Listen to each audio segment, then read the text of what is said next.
The road to Mogadishu, fragile shelters made from scraps as far as the eye can see.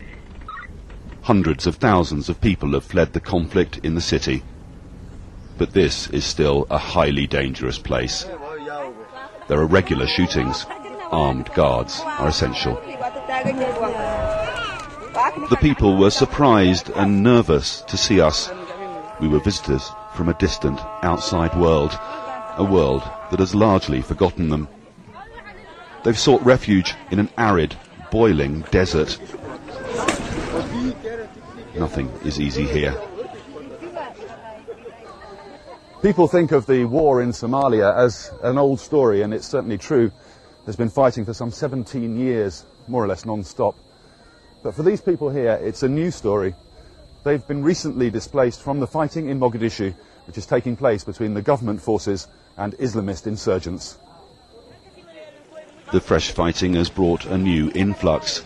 Many urban housewives reduced now to building hovels in the sand. Binta Mahmoud says there was indiscriminate shooting around her house. She was terrified for her children. She had to get out. The road to Mogadishu is the road to power. But because of the fighting there, the government sometimes pulls back to the heavily defended town of Baidoa.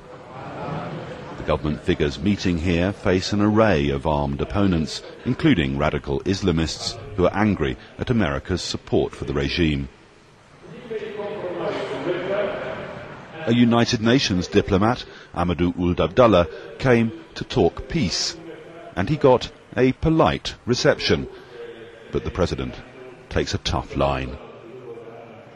There are terrorist elements belonging to Al-Qaeda, of course. Al-Qaeda? Of course. What they release this everywhere. This is not a story which you're exaggerating in order to get support from the Americans. I know terrorists, names, faces. They were trained in Afghanistan.